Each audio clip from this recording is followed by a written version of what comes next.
Back in 2009, following the recommendations of several friends of mine, I purchased a copy of Uncharted 2. Having never played Uncharted before, I wasn't sure what I was in for, and as such, I went into Uncharted 2 Among Thieves with no expectations, and it blew my fucking mind.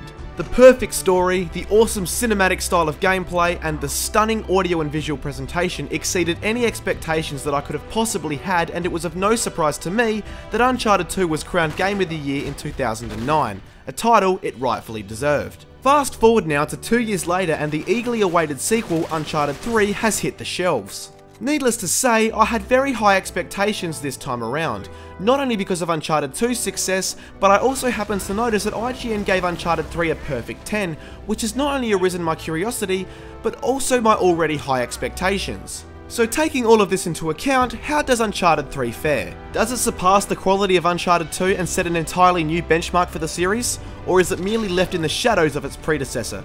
Let's find out. Uncharted 3 places players once again in the shoes of Nathan Drake as he undergoes an all-new journey following in Sir Francis Drake's footsteps to find the legendary Atlantis of the Sands. And of course, it wouldn't be an Uncharted game if there weren't an enemy searching for the exact same thing for their own evil agenda. Now, I don't want to spoil anything, so I won't say any more than that, but I will say that Drake's adventure takes him to several locations across Europe to the harsh deserts of the Middle East. The story in Uncharted 3 is simply intoxicating. Drake's quest will draw you in, as it has in the past, right from the very moment you hit that start button. Drake's relationship with partner in crime Victor Sullivan is further explored this time around, with heavy emphasis on the origins and strength of their friendship. As a result, the characterization of both of these characters is fantastic, and players will certainly develop a more heartfelt, emotional attachment to them. Of course, Drake and Sully aren't the only characters in Uncharted 3, with several familiar faces making an appearance as well as new characters being introduced. Although each character plays an important role in the progression of the narrative, some characters tend to drop in and out of the plot or just drop out completely, not really giving players a chance to care about them as much as they could have. Charlie Cutter is one such example. However, despite that minor complaint, the overall story throughout Uncharted 3 is handled brilliantly. And whether it be due to the fantastic cinematic cutscenes or simply the in-game dialogue between characters, Uncharted 3 is gripping from start to finish. Uncharted 3, like past entries in the series, plays like a fully interactive action movie with rarely a dull moment. Across the game's 22 chapters, players will find themselves engaging in running and gunning, hand-to-hand combat, stealth, platforming, and puzzle solving. These gameplay elements are not only used individually to add a ton of variety to the game, as players will mostly always be doing something different, but more often than not, the gameplay elements will be presented simultaneously, making many segments satisfyingly chaotic, as players will be able to scale walls to reach higher vantage points, get the jump on unsuspecting enemies, or throw down with them in some good old-fashioned fisticuffs right in the middle of a gunfight.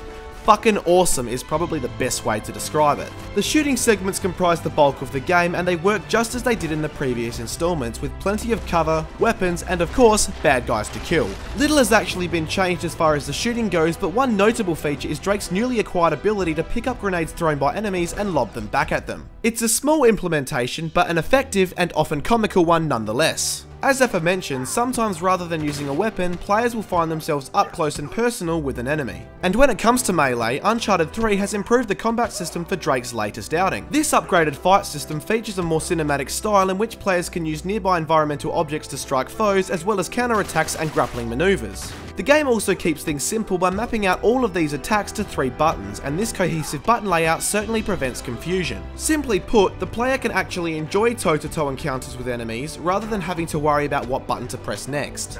Although the combat system is great for the most part, there were a few minor issues that annoyed me. Firstly, throughout the game you'll be forced to fight larger enemies that will soak up a few more punches before going down. Fighting these guys is fun at first, but soon becomes repetitive as you literally push the same buttons in the same order every time, and with absolutely no animation variety, each fight against larger opponents both looks and plays the same every time, evoking some serious boredom. The second issue that I had with the combat system is really just just nitpicking, but I found that sometimes I was in the thick of a fistfight with an enemy, all the while being simultaneously shot at by several others. The problem here was that when I would try and dive away from the danger zone using the circle button, because I was nearby an enemy, I would begin to wrestle with him instead of evading fire, effectively turning myself into a sitting duck. And yes, many a cheap deaths ensued. Of course, both of the above issues are only minor and can be easily overlooked when you can headbutt an enemy, pull the pin out of his grenade, kick him away, and blow that motherfucker sky fucking high! Yeah!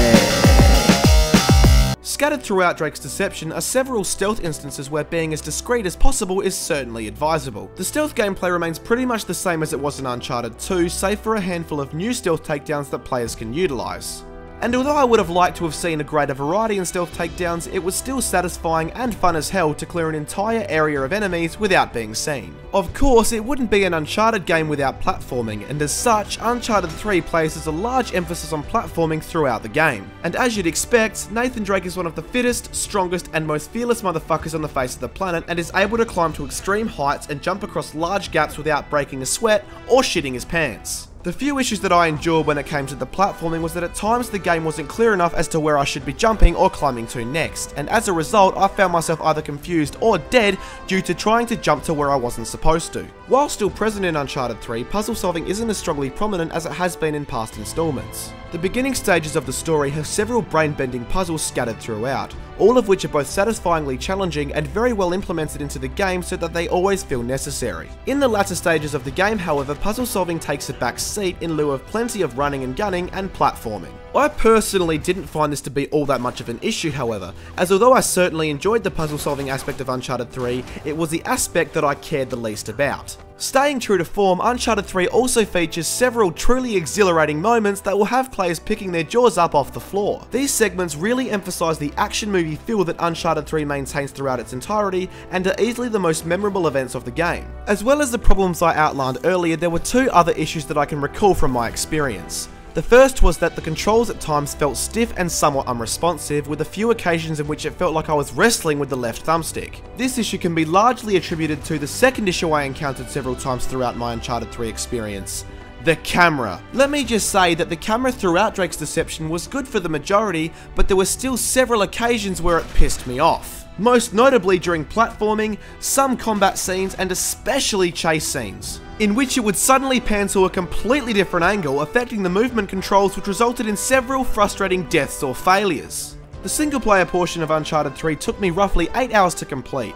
and although in my opinion it didn't leave the same impact of that of its predecessor, it was still a ton of fun from beginning to end that almost certainly ought to be revisited in the future for a second playthrough. The seemingly short story mode is certainly made up for in Uncharted 3's multiplayer. The multiplayer in Uncharted 3 allows players to take their experience online via a series of competitive and cooperative game types. Competitive modes range from team deathmatch to other game types including King of the Hill, Plunder, and many others, while cooperative modes pertain to survival modes in which players can team up to take on numerous waves of enemies, as well as objective-based competitive cooperative modes which places two small teams against one another in attack and defense style modes that integrate AI bots to make things interesting. You also have your scenario co-op modes where 3 players will undergo a plot-driven quest inspired by events of the story mode.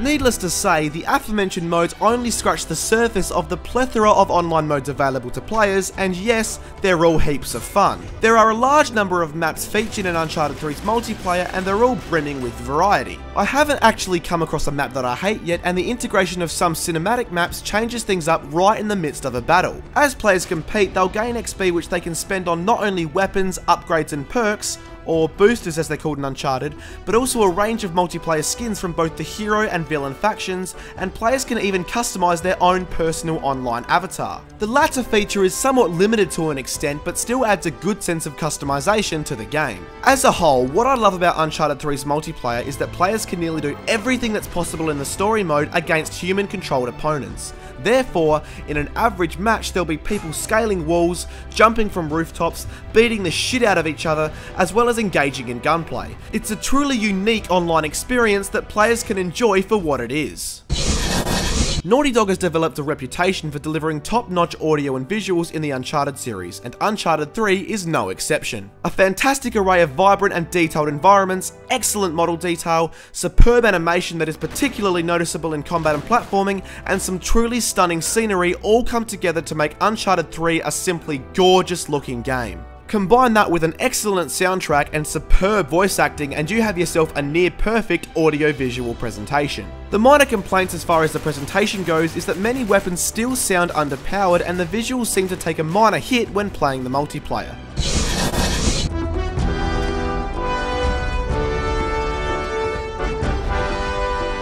Overall, ladies and gentlemen, Uncharted 3 was fantastic, with a great story, some great gameplay mechanics, and a beautiful presentation across the board. Oh, and let's not forget about that addictive multiplayer either. Bottom line, guys and girls, is Uncharted 3 better than its predecessor?